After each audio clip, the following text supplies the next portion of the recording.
ദൈവ തിരുനാമത്തിന് മഹത്വമുണ്ടായിരിക്കട്ടെ. പ്രഭാതത്തിൽ നാം കേൾക്കുന്ന വചന പുലരിയിലേക്ക് എന്നും ജീവിക്കുന്നവനായ യേശുക്രിസ്തുവിൻ്റെ ധന്യനാമത്തിൽ മുന്നമേ സ്നേഹവന്ദനം നിങ്ങളെ ഓരോരുത്തരെ അറിയിക്കുക.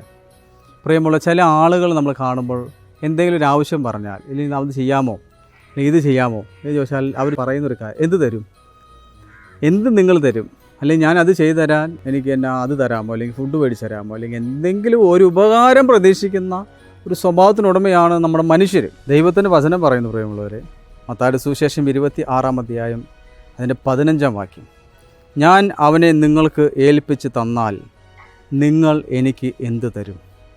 ഈ ചോദിച്ച ആരാന്നറിയാമോ?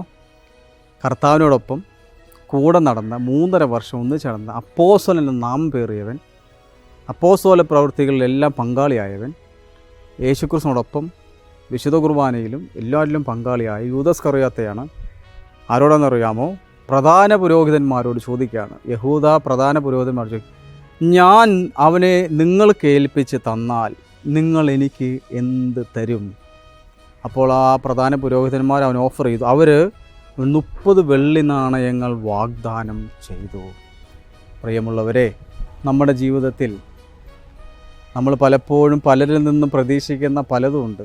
നിങ്ങൾ എനിക്ക് എന്ത് തരും? ഇത് യേശുക്രിസ്തുവിന് ഒറ്റിക്കൊടുത്തപ്പോൾ അവൻ ചോദിച്ച ചോദ്യമാണ്.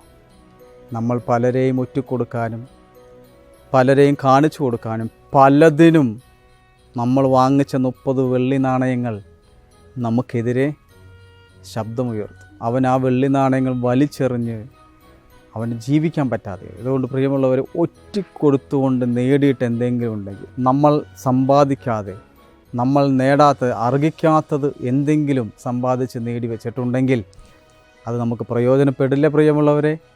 അത് നമുക്ക് ഒന്നിനും ഉപയോഗിക്കാൻ പറ്റില്ല. അതുകൊണ്ട് എന്ത് തരുമെന്ന ചോദ്യത്തെക്കാൾ എന്ത് എനിക്ക് ചെയ്യാൻ പറ്റും, മറ്റുള്ളവർക്ക് വേണ്ടി എന്ത് ചെയ്തു കൊടുക്കാൻ പറ്റും എന്ന ചിന്ത ഈ പ്രഭാതത്തിൽ നിങ്ങൾക്കുണ്ടാകട്ടെ. ദൈവം അതിൽ നിങ്ങളെ സമൃദ്ധമായി അനുഗ്രഹിക്കട്ടെ. പിതാവാം ദൈവത്തിൻ്റെ സ്നേഹമേകജാതനായ പുത്രൻ്റെ കൃപയും പൂർണ്ണം പരിപൂർണമാക്കുന്ന പരിശുദ്ധ റൂഹായുടെ സംബന്ധം ആവാസം നമ്മെല്ലാവരുടെ മേലും എന്നേക്കും ഉണ്ടായിരിക്കുമാറാകട്ടെ. ആമീൻ.